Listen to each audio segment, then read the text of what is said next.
Well, for more on this, political analyst Jason Johnson joins us from Atlanta. Hi there.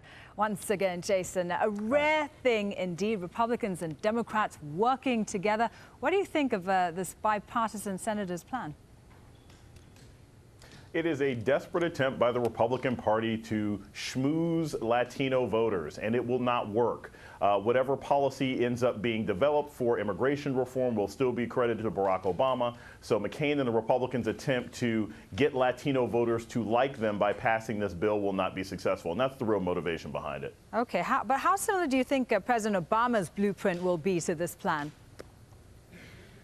I think it'll be very similar. I mean, look, the key solution here is what do you do with the 11 million illegal immigrants who are in the United States? It is obviously too difficult and too expensive to try to make all of those people leave. So you have to find a way to first identify them, then integrate them into the legal and tax system, and then send them on a path to citizenship. This is an expensive and complicated process, but I think Obama and the Republicans and the Democratic plan that they just came up with in the Senate, they're going to be very similar because there's really only one way to fix the problem.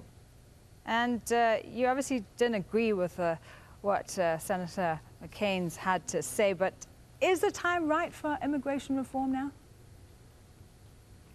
I mean, the time has always been right. The United States needs to find a much more effective way to deal with the borders, to deal with the large number of illegal immigrants who come in from Mexico, but also from China, and also from different countries in Africa, and also other different countries in Asia. And so this plan, while it is primarily focused on sort of the politically important group of Latino Americans, a solution needs to be found. But really, the focus should also be on the businesses that hire illegal immigrants as opposed to just focusing on the families. And currently, the bill that the senators came up with doesn't deal with that very much.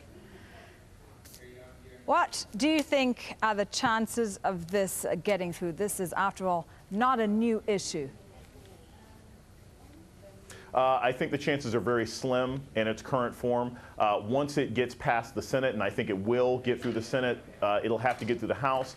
There are a lot of Republicans in the House who've made it very clear that they don't support any path to amnesty. They don't support any path that they think is sort of cheating the citizenship process. It's going to be extremely difficult, and I honestly think it might be dead on arrival when it reaches the Republican-controlled House this fall.